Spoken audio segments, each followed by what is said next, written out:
It's really important to have volunteers. We wouldn't get a whole lot of the things that get done without volunteers. Volunteers work very hard, and we've had many of them, and this has been the backbone of the whole operation here.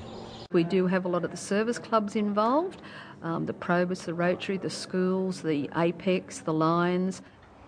Volunteers are important to our organisation, and that's one of the special things the not-for-profit sector brings to community services. People are always saying to me, "Oh, you're so kind, thank you for coming," etc. But I say, no, this is a two-way thing. I get enormous pleasure out of it. I actually paint myself, and I just came as a volunteer to show how to paint one day, and somehow I'm doing this every week. We have people who volunteer because they're looking for job skills that they can take to an employer and say, this is what I can do. We get people who volunteer because they have received help themselves and want to be able to give back to the community. I get a lot of satisfaction out of this, and I've made a lot of friends. Things like the Harley-Davidson rides. If you speak to the residents, you'll find that that's one of the common denominators as far as activities that happened in their lifetime when they were younger, much younger. And riding on motorbikes was a big part of their life. And if we can make those things happen, well, the smiles are the evidence. We've seen people grow, from being shy and withdrawn people to being people that have got a lot of confidence and pride in the things that they've been able to do. We try to include our volunteers as team members here. We had a volunteer who came to us, who came and spoke to our coordinator and said, I've got no skills, I've got nothing. And it came out that he actually had an arts degree.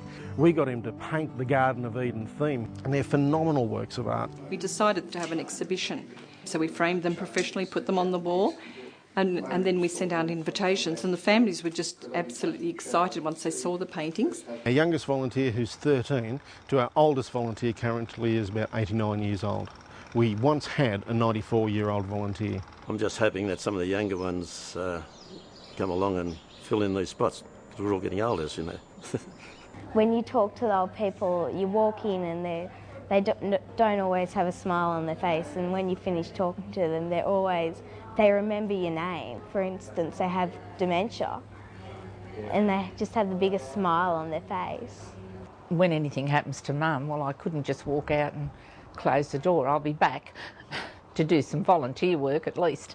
Some of the residents can't see properly, even if they do have glasses, and they just need someone there to read it for them, to know what's happening in daily life. Volunteers really enhance the care experience and the well-being. Some of the events that we have here wouldn't happen nearly as often, they wouldn't be nearly as big, and they wouldn't be nearly as good if we didn't have as many volunteers involved and if we didn't have as many staff who were willing to step outside the square, put their hand up and say, yes, I can help with that. Volunteers need to be properly trained and properly supervised and also properly recognised. But we do welcome people putting up their hand and seeing if they can play a role in our work.